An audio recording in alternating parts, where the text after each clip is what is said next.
and welcome to a cover story conversation with an old friend, someone whose politics I've been covering for I think over nearly 3 decades now, but someone who's now written a book, Memoirs of a Maverick, the first 50 years. I have with me Shankar Iyer, former cabinet minister, Congress leader, and someone I think, Mr. Iyer, there are a lot of people trying to follow your footsteps, but I always say there is a Shankar Iyer, then there are the wannabe Shankar Iyers like a Jairam Ramesh will hate me for it, but someone who crafts that perfect word. So welcome, good to have you here.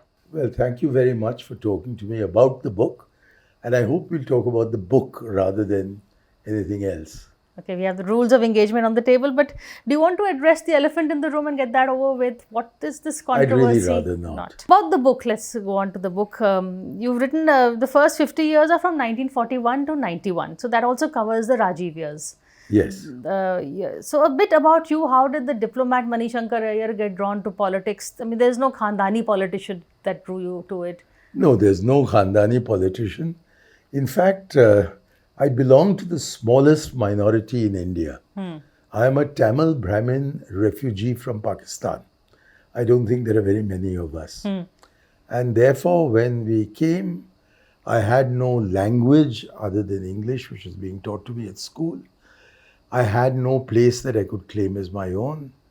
My father was a chartered accountant, and his father, I'd never met, was a landlord. There was no one educated in the family to the university level other than my father. And my father had done extremely well. So there was a certain amount of money, but he was killed in an air accident when I was 12 years old. So we had a really rather frugal childhood. And my mother put all the money that she had obtained as a result of my father's will into our education. There were 3 boys at the most expensive school in India, and that drained everything. When she died, which was in 1988, she had less than 300 rupees in her account. So we did lead a very frugal life. And that meant that there was no money to play around with in politics. Yet I had always been interested in politics and therefore in a political career. But it was a fantasy. There was simply no way in which I could make it into politics. But then suddenly this opportunity came to be called into PMO by somebody I barely knew. I barely knew Rajiv. There is a misconception that because we were at school together, we were kind of buddies. Yeah, I thought that. I was 3 years senior to him in a school where you are for 5 years and where nobody gave a toss that the Prime Minister's grandson was in the school. I had nothing to do with him. My only memory of him is his asking me whether he could have permission to swim. And instead of telling him in the usual DOSCO manner to F off, I, thank God, gave him permission. I've often wondered whether if I denied him permission, he'd have taken me into PMO. And at Cambridge, he belonged to the very rich set. I mean, there he was squiring Sonia Gandhi to the best restaurants, whereas the only reason really I was making girlfriends was to get them to cook for me. So there was no connection between him and me until I came back to India from Pakistan. Met him on one occasion to give him my ideas about Pakistan, which are recounted at some length in the book. And then after 2 or 3 years, his mother was assassinated, and I suddenly found myself pitchforked into the Prime Minister's office without a proper job. And it was not till months later that my job profile started getting finalized. And I was made what India today called manager tours and travels. So I used to organize these tours around the country for the Prime Minister. And my greatest bonus on that was that I was tasked to accompany him and take down notes of what people said. And a few months down the line, I think it was in November 1985, that he asked me to become his sole speechwriter. And that, because I had to prepare notes for or write the texts of set speeches, right to about 1,000 over the next 4 or 5 years. I managed to get to know something of the working of his mind. And perhaps one of the highest compliments he paid me was when he finally gave me permission to leave the Foreign Service and join him. He said, I sometimes get the impression that you know what I'm thinking quicker and more effectively than I do. Wow. So that is how I came into politics. It had nothing to do with any school or college connection. It had nothing to do with a family connection. And it is just that this turning point came in my life completely unexpectedly, but very definitively. Pakistan, you said that, maybe that's could be your views on Pakistan. You said that's the only time you had a contact with You him see, before many this. years later, I learnt from a Sikkimese friend of mine Yeah. who was very close the to Sonia and Rajiv Gandhi in Cambridge that they had a Pakistani friend who was perhaps his closest friend, not only at Cambridge but also at Imperial College in London. And maybe, like I, got attracted to Pakistan as a result of the Pakistanis I met. Perhaps he was well disposed towards Pakistan and Pakistanis as a result of that one friendship, which he never talked to me about. So I don't know anything other than what I had been told by this Sikkimese friend of his. Nevertheless, when I went to see him, he listened to me with great interest on what I was suggesting. I was What were you actually suggesting? suggesting that since he was the Prime Minister's son, but held no official position, were he to ask to go to see Mohenjo-daro, which is very close to Larkana, that a Doordarshan team might perhaps accompany him. And then if he were to visit the Saivan and Shah Bhittai's shrine en route to Karachi, then through my political contacts in Karachi, and I had numerous of them, cutting across the entire spectrum of Pakistani politics, from the Jamaat-e-Islami to the People's Party, that I would ensure that he got a very big reception and that all this would be beamed into Indian drawing rooms and would perhaps have the same effect on India-Pakistan relations as Crown Prince Edward, who later became Edward VIII, had on Anglo-French relations, which had been dreadful after Napoleon Bonaparte had threatened to invade the United Kingdom. Mothers there in England used to put their children to sleep by threatening the child that Bonaparte is coming. So the Anglo-French relationship was just about as bad as the India-Pakistan relationship. But after Crown Prince Edward went there on what was just a friendly visit, he loved things French. He loved all kinds of things French. I won't be able to tell you what they Explain are on a further. family program. But he made it clear that he was not on a political mission, that he'd simply come because he wanted to show the goodwill of the English people towards the French people whom they loved, whatever the state of Anglo-French state relations. And taking that as the example, I said to him that if he were to make a similar visit in his capacity as a crown prince to Pakistan, then a completely different image of Pakistan and Pakistanis would be beamed into Indian drawing rooms. But he looked interested, but nothing came of that. Yet when he went to Pakistan in 1988, and I got the opportunity to write his banquet speech, although he was so pernickety about it that he'd be changing everything, or commas, words, etc., in order to really make the speech drafted by somebody else his own. At that time, the speech he made was the quintessence of everything I was saying, but which was now pouring out of the mouth of the Prime Minister of India. That was the high point in some ways of Rajiv's diplomatic career as Prime Minister and of my life as an advocate of India-Pakistan good relations. So what went wrong in the Rajiv Benazir equation? Because we've always felt, that the two of them could have, did what maybe Vajpayee and Nawaz did, or even Prime Minister Modi tried to do. Because it's the heads of state who have to actually make it work.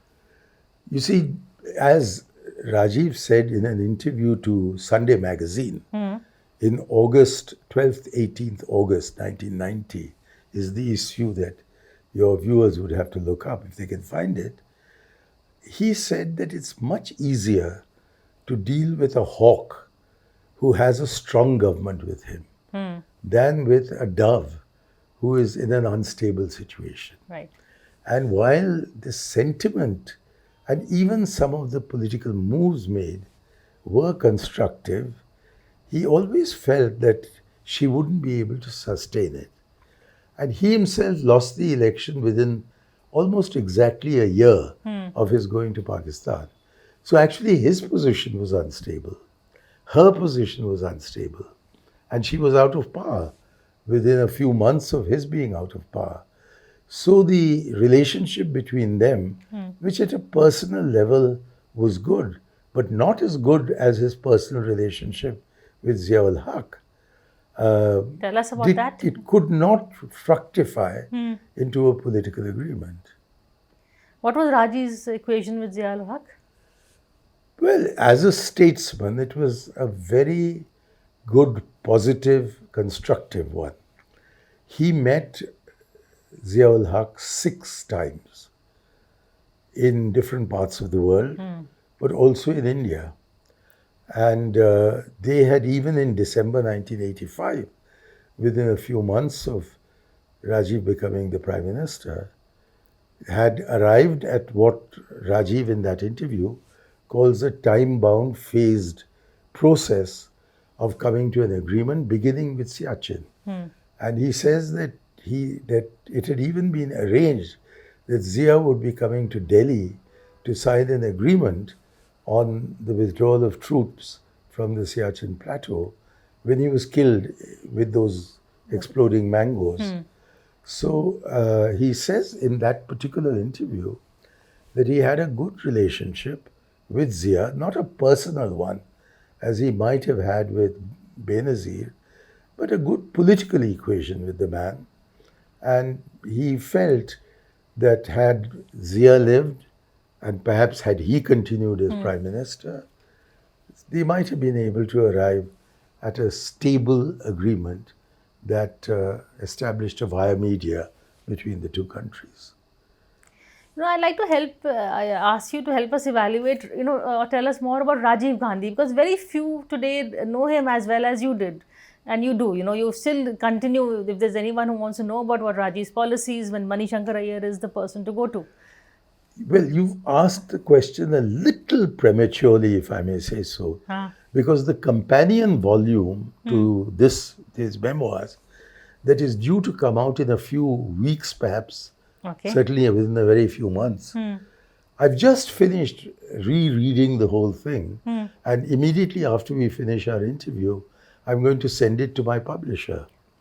So it's that near completion.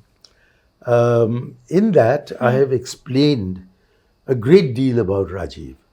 But because I was not a political confidant of his, because he never really discussed directly with me the controversies that he got into over Shah Bano, over Bofors, or the accords that he signed, or the visit to Sri Lanka, which almost ended in his death.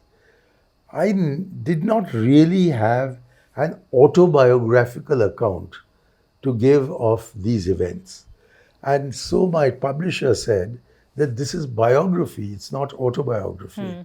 So she carved out those pages, made me write a brief summary of them in my current autobiography, and it is going to publish them very, very shortly as a separate book called The Rajiv I Knew and Why He Was India's Most Misunderstood Prime Minister. What a lovely title. I think that's an excellent title. But you know, I think even your equation with him has been misunderstood to an extent. You know, a lot of people, I saw some of the reviews saying, of course, Mani Shankar will praise Rajiv, you know, what else will he do? But you haven't just done that. You've also been said, on Babri, you said that you did not know what happened. He did not take you into confidence, but you were critical. That is in this book. In this book, huh? But in the other one, I've dealt with it in detail.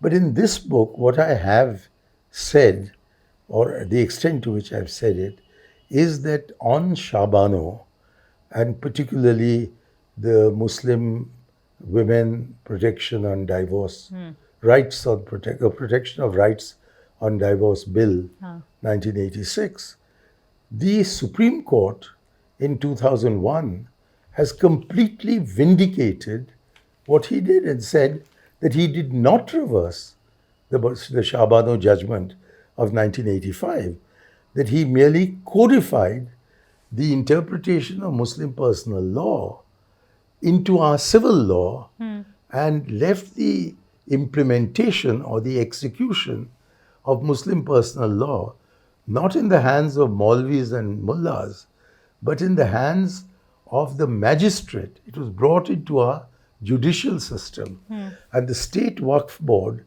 was made responsible to the magistrate, that is to the judicial system.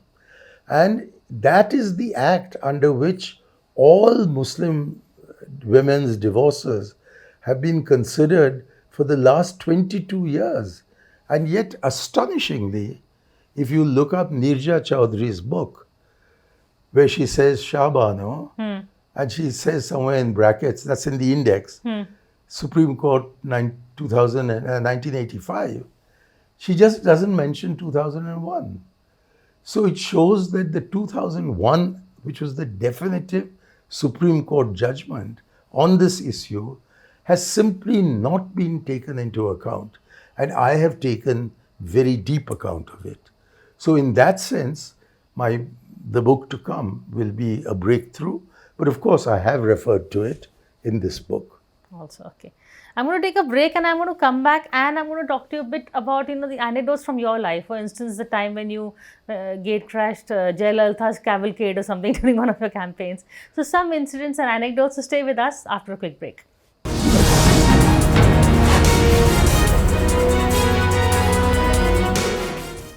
Hello and welcome back to a cover story conversation with Mani Shankar Iyer. We're talking to him about the first volume of his memoirs, Memoirs of a Maverick, his autobiography, and the second volume is soon to be out, which we're waiting for. But a little bit about, yourself, your politics, and that incident with Jayalalitha. I think that will be quite... Well, the incident with Jayalalitha was that on the 22nd of April, 1990, she was due to start her campaign, or in the course of her campaign by road, she was coming to Mailaduthurai, which had been selected as my constituency. So I had to get to the constituency on time. I did arrive there, and my name had been announced as the candidate, but no one briefed me on what was the protocol. So I just stood on the road expecting her to recognize me, but her jeep just whizzed past. Fortunately, a very young man at that time, who's now the MLA for the constituency, knew what the protocol was, and he went and flagged down the candidate's jeep, and I was put onto the jeep. And when we reached Sirkari, then I stood on the platform and learned that I didn't have to make a speech, thank God. Yeah. And that all I was required to do was to fold my hands like this over my chest and look down until she took my name, at which point I was supposed to do this. That was all that I was required to do. But when we moved from the first public meeting towards the next, there was a policeman who was standing on my jeep. And my jeep stopped because a pig was ambling across the road. And so my jeep came to a sudden stop, and the jeep behind us smashed into the ankle of this poor chap, and his ankle was just dangling. He died the next day. Oh no. So it was quite a dramatic way of beginning an election campaign. But thereafter, you did meet Jayalalitha many more times. Oh yes, we had a very tempestuous relationship. Explain. Because she was very keen on me, and it helped me a great deal at that time that she insisted on speaking to me in English, so I didn't have to try out my pidgin Tamil on her. And she was very friendly, but as she went ahead with her chief ministership, it was quite clear that she was a completely corrupt woman, and I started attacking her in public for her corruption. And that she took extremely badly. But then, after all of us had been defeated, including herself from her own constituency, in the interim period, when the DMK ruled for a little while with the help of Mr. Mopanar, then I started writing pieces on the Kaveri dispute. And she picked up 2 of my articles in the Indian Express and just issued them as her press statements. She didn't change a comma. Yeah. She just put the AIADMK letterhead on top and said that whatever her name was and however it was spelt, that her statement was as follows. And she just reproduced these 2 articles. So I was flattered. I mean, what could be bigger publicity from my point of view Correct. than her adopting it? So that brought us closer together. And in 1999, when the election was to take place, and I think Kamal Nath or was it Shah? If somebody, the Congress observer, went to Tamil Nadu and asked how many seats she was giving the Congress, she replied, as many seats as you will win. So he said, what do you mean by a winnable seat? And she replied, Shankar Iyer. And then he said, yes, and? And she said, you tell me. And exactly the same thing was repeated by Karunanidhi, whom we call Kalaignar, in 2004. He too asked Kamal Nath, who said, how many seats are you giving us? And he says, all that you can win. And when Kamal Nath said, what do you mean by a winnable seat? He gave my name. And then when asked, yes, and? He said, you tell me. So I had, by standing as an independent, not as a Congress candidate, in 1998 and garnering what was an unprecedented number of votes for an independent in Tamil Nadu, which was about just below 73,000 votes. I made such an impression on both these leaders that they gave me a big hoist in coming into Tamil Nadu politics.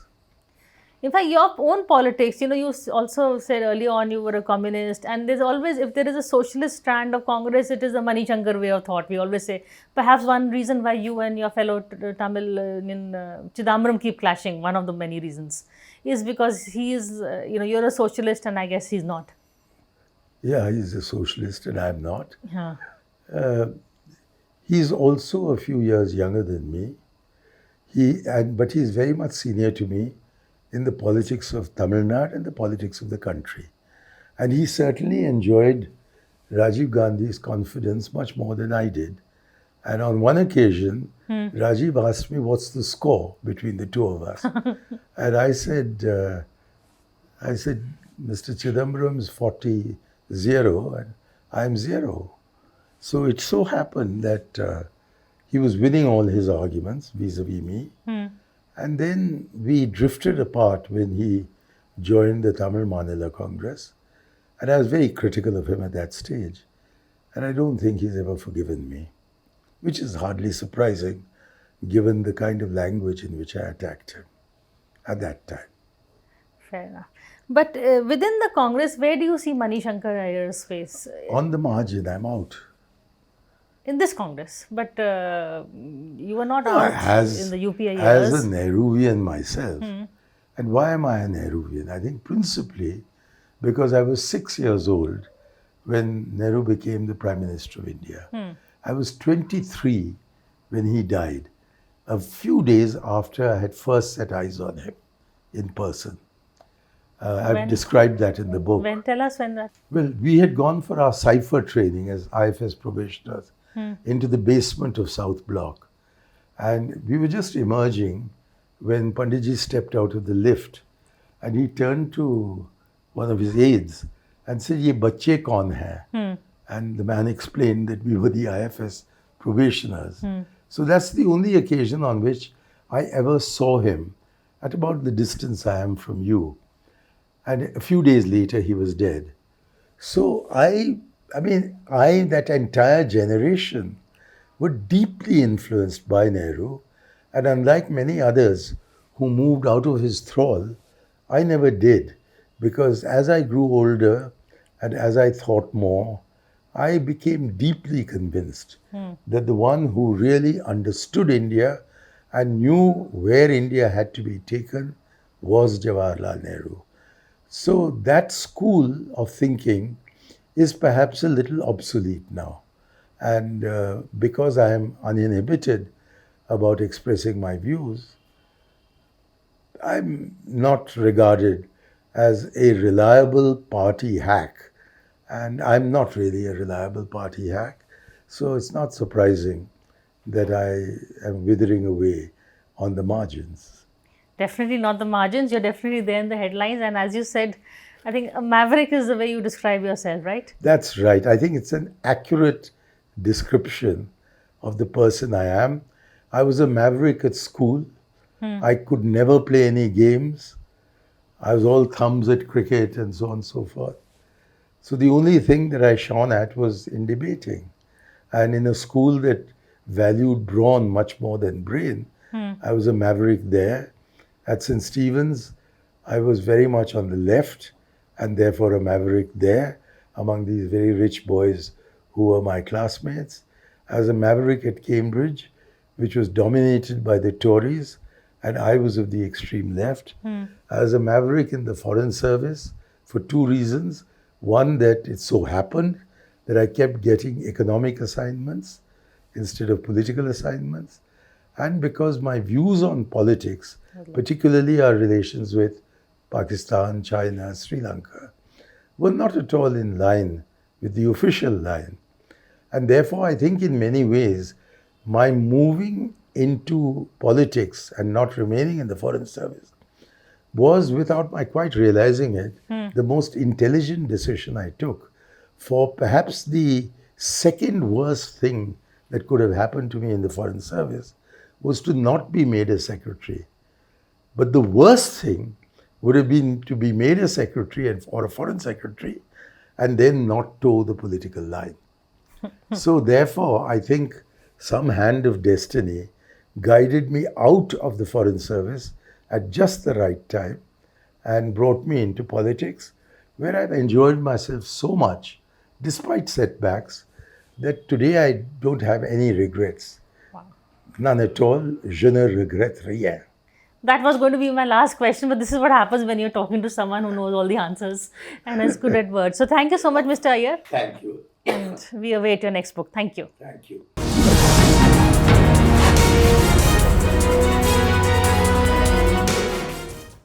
For more such videos, subscribe to the NewsX YouTube channel, hit the bell icon.